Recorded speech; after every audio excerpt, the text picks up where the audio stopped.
Well, hello, good afternoon, everybody. Welcome back. Jiu-Jitsu 2000 here today. I'm back. I hope you're doing fantastic out there. In this video today, we have an offering from Talentcell. This is a 300 amp hour lithium iron phosphate battery.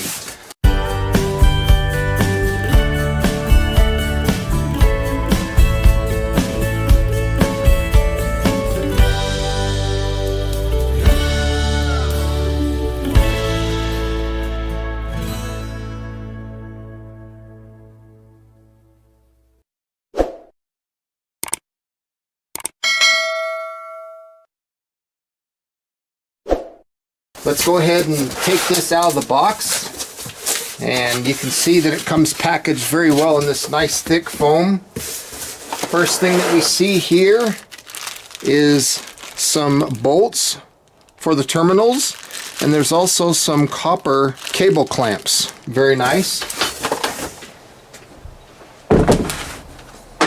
There it is. So right now this is one of the least expensive 300 amp hour lithium iron phosphate batteries on Amazon. And at the time that I'm filming this video, they have 5 left. So if you're interested in this, jump down in that description box. There will be a link down there and you can find 5 of these. So it does have these little terminal protectors on it, which is pretty nice. It keeps it from short circuiting, and I like this sticker. It has some very good information. So right here you can see the label, 12 volt 300 amp hour Talentcell lithium iron phosphate battery, 2000 cycles.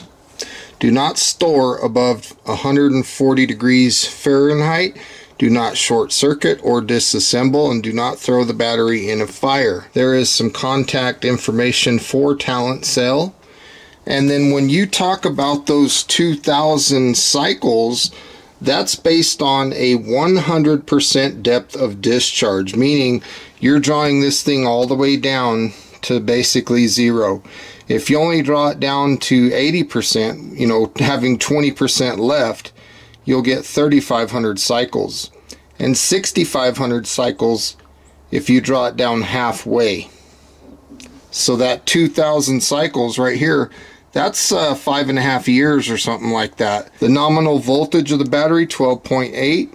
The capacity is 300 amp hour or 3840 in the watt hours. The maximum charging voltage is between 14 and 14.6. Your maximum charging current is 150 amps. And you can discharge this battery at 200 amps. That is fantastic. Your charge temperatures are between 0 centigrade up to 45 degrees centigrade. So you don't want to charge this thing below freezing in Fahrenheit. Discharge temperatures minus 20 centigrade up to 60 centigrade. And your storage temperature cannot exceed 45 degrees centigrade. Like I said a second ago, that's 140 degrees Fahrenheit. This does have water and dust resistance. It's an IPX5 rating. So that 27.5 kilograms, that's approximately 52.5 pounds. And then let's go back to these dimensions. 522 millimeters, that is approximately 20.6 inches. 238 millimeters, that's 9.45 inches, and the 217 millimeters, that's 8.66 inches. Let's go ahead and test the voltage out of the box. We are 13.16 volts. Let's go ahead and get this thing over to the charger.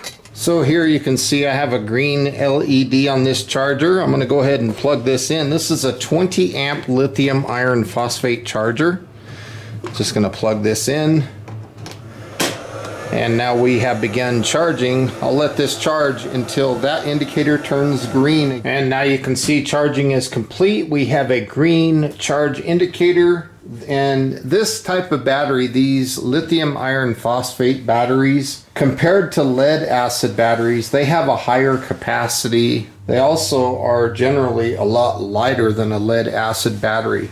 Now I do want to stress that these are not starter batteries. These are not cranking batteries that will be used to start vehicles and things like that. Now, some of the uses that you could use one of these batteries for is maybe to set up a power telecom tower. And as a lot of you might know, if you've been watching my channel, you probably know that I run a 300 amp lithium phosphate battery in my Chinook. So I run that in my motorhome. If you had a travel trailer, you could use a battery like this for a travel trailer. You can also use it for a computer backup power station. You can use it for solar street lights, so the solar will come into this battery and then your street lights will always turn on. Wind power, if you've got a wind generator and you want to store some of that power that you've generated from the wind or from the sun, in the case of solar, batteries like this do a very good job of that. They're also good for off-grid applications. That's what I use mine for. I use mine in a tiny house. I use it in my Chinook, my micro house, all these different things I use these lithium iron phosphate batteries for. They're also good to have maybe in an SHTF situation, or if the grid goes down and you want to have some emergency power available at your disposal. These types of batteries are good to have for that. And if you have a storage shed or maybe a garage and you want to put in some simple electricity, maybe for some lights or run some power tools and stuff like that, this type of a battery would be perfect for that kind of an application. Now, in fact, I'm running a 300 amp lithium phosphate battery in a tiny house, and it works good. It runs a refrigerator, it runs all my lights, my computer, I can do all my editing and filming, and 38-40 watt hours gets me a lot of runtime, so it works very good. There's even times when I'll run a cooler. I run a small 500 watt window unit. It's a little AC unit, and it runs that thing no problem. So now that charging is complete, let's go ahead and take off this charger, and I want to test the voltage of the charged battery. Let's see where we're at here. There's the negative and there's the positive. 14.41 volts. That's fantastic. Okay, let's go ahead and get this thing set up for off-grid situation. And today we're going to be using a 2000 watt pure sine wave power inverter. So we'll just set that thing like that. We have our business end right here. Make sure that it's off. I will take out these terminal bolts here. We'll start with the negative wire right here. And let's put that in. There we go. And when you first get the positive, just tap it. If you see that spark, that is normal. It does that because it's charging the capacitors in the power inverter. So don't panic if you see that spark. So there's my wires. Now we can turn on this power inverter and we can start plugging things in and testing the output of this battery. So I've actually moved the power inverter off in that direction because I can see the numbers better and read them as I test this unit. Now, I'm not going to be testing small items. I'm going to get right to the bigger items to test this battery. So here I have a little heater. This heater has two settings. It's got low of 900 watts and high of 1500 watts. So let's go ahead and plug this bad boy in and see what we get out of this heater. I'm going to put that up on its side. Hopefully you can see the screen. Okay, let's turn this heater on. We're going to just turn it on all the way. We're on the 900 watt setting. 1038 watts, 1015, 1019. You can hear the heater starting to warm up. 1033, 1016. So as you can see, it's pulling that no problem. Let's kick it up to high, 1500 watts. Boy, you can hear it really humming now. 1708, 1712, 1698, 1709. That's pretty cool. As you can see, this battery using a 2000 watt inverter is powering this heater, this radiator heater on high. Now, to be honest with you, you would only be able to run this heater off of that battery for a little over 2 hours, maybe 2 hours and 15 minutes or something, I'm guessing. Currently we are pulling 1683 watts, 1688. So we can see that it clearly will run this radiator heater. Put it back down to 900 watts, no problem. We drop down to 1008, 990, 1010. Now there are conversions that are happening, and that's why we're seeing a little bit higher numbers than what this rating is here. 900 watts, but it's pulling 996 because it does take energy to convert the electricity from DC to AC. That's that difference that you're seeing. But yes, this heater is working just fine off that battery. Okay, let's go ahead and set up this double cooktop. Let's see what this one will do. If I remember correctly, this cooktop pulls about 1500 watts. Okay, let's fire up the large burner. Let's put that all the way to max.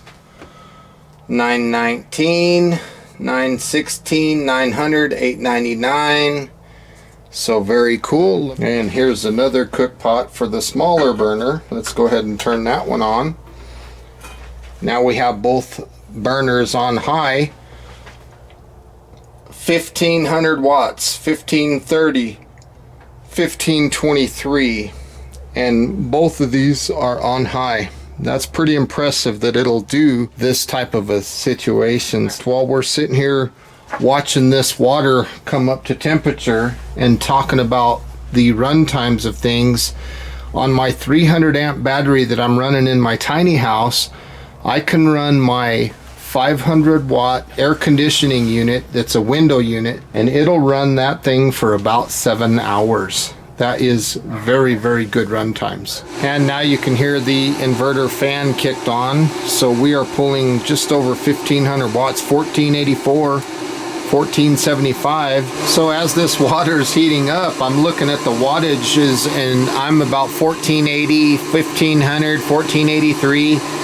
And just thinking about it, if I wanted to run a 500 watt wall unit, you know, an air conditioning unit and fans, I could do that too and still be under my 2000 watts that inverter can handle. But let's go ahead and add another thing. We're going to add this small 200 watt heater, but sometimes this thing pulls almost 300 when it starts up. Let's see what happens here. We'll set that right back there, turn it on, and I can definitely feel the air moving. 1639. So we still have room to run more stuff. And you're not limited to a 2000 watt inverter with this battery. You can run a 3000. In fact, a lot of times in my Chinook, my RV, I run a 3500 watt unit off of a 300 amp battery, and I've never had a problem. So yes, the heater, I can feel heat. We saw 1700 watts a second ago, 1689, and I got 2 things of water. I could be cooking, I could be doing whatever I want. So if you wanted to buy a battery like this and take it camping and use it for applications out at camp, maybe you got a suitcase solar panel, you could run that into this battery if you have a charge controller with it. It's really nice to be able to set up off-grid power very easily. You need a battery, you need an inverter, and then whatever devices you want to run. The heater is really warm. I can feel it, it's warm, and as you can see, this battery is having no problem running all of these things. I'm feeling the cables, they are slightly warm. They're not hot by any means, they're just slightly warm. And it's working just fine. I don't have any problems here at all. 1676 watts. If I wanted to charge a cell phone, a tablet, a drone, a GoPro, run my camcorder, run lights, those are small additions, and because my wattage is well under 200, I could add a lot of small peripheral draws and not have any problems at all. This battery would not have any issues keeping up with all of those things. The heater is putting out a good hot heat.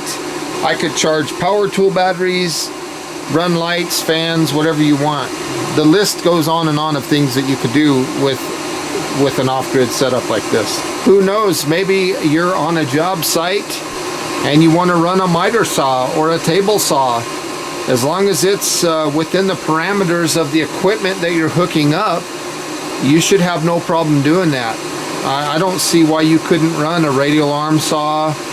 You know, if that thing pulls 15 amps, I don't think that'd be a problem at all. Now, as I reach over here and I feel those dual fans, they are putting a lot of air going that way, and the air's not even hot. It's just probably the equipment inside is getting warm, but the air's not hot.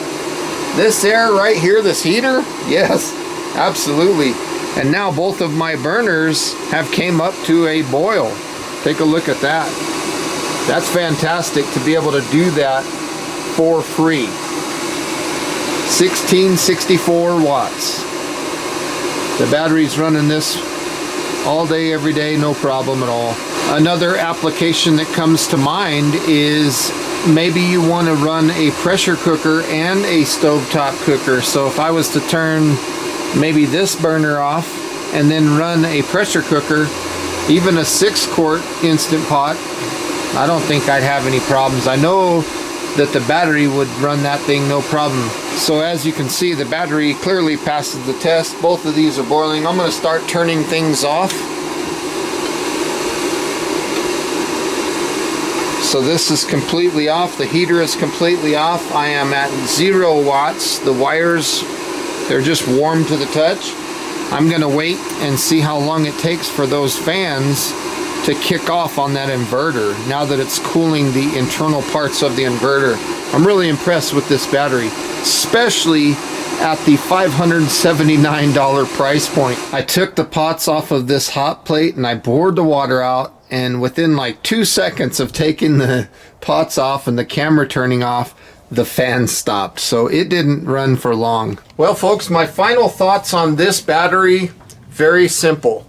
I think this is probably one of the biggest bangs for the buck that you can find. I don't see where you're going to find one any cheaper than this. I'll put a link in the description box down below. I hope you enjoyed this video. Thank you for watching. We'll see you guys on the next one. Bye for now, everybody.